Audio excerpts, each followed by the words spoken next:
د ګیان ولسوالۍ زلزله ځپلو ته د استوګنې لپاره په مرکز شرنه کې د 2000 جریبه ځمکې تخنیکي سروې روانه ده.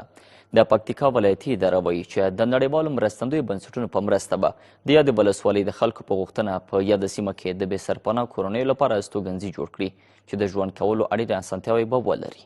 نورحال د زمزم په راپور کې. یو شمېر نړیوالو رسنیو خبر خپور کړی و چې د ګیان ولسوالۍ له زلزله ځپلو سره د کورونو د جوړېدو ژمنې نه دي پوره شوې. خو په پکتیکا کې د ولایتي ادارې استازي وایي چې د یادې ولسوالۍ د خلکو په غوښتنه د مرکز کرنې په مربوطاتو کې په 2000 جریبه ځمکه باندې د استوګنځیو د جوړېدو په پار د ښار جوړونې د وزارت څخه د سروې تخنیکي ټیم راغوښتی چې د معلوماتو د اخیستو وروسته به د نړیوالو مؤسساتو په مالي مرسته یادو خلکو ته د کورونو د جوړېدو چارې پیل شي. د پکتیکا ولایت د زړې شرنې په دښته کې د شهرسازي وزارت او د ولایت شریک ټیم لګیا د سروې باندې سروې کوي او انشاءالله چې موږ سروې خلاص شو او مشرتابونه حکم صادر شو نو متصل به د هغوی دپاره په کار باندې شروع کړي او دا پروګرام روان ده.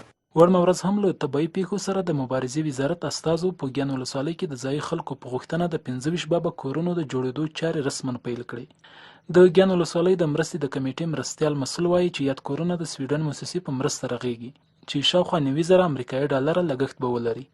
افتتاح پرون ورځ د 500 کورو د سویډن مؤسسې د خوا وشوه چې په دې کورونو کې په فی کور باندې تقریبا 3600 ډالر موږ په دې باندې مصرف کوو.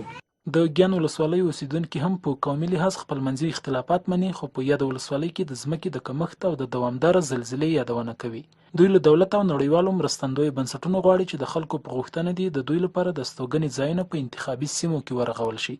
امارت اسلامي ویلي وو چې موږ په خارج کې مځکه درکوو، لوړو مقاماتو چارواکو کوم مشران چې دی هغه ویلي وو چې موږ مځکه درکوو، یا خوست یا پکتیکا یا ګردیز په دې ځای کوم ځکه درکوو. موږ هغه ته منتظر وو، موږ په خپل منځ کې جنجال و، چا وایي چې موږ دلته کورونه جوړو، چا چې خارج کې جوړوو.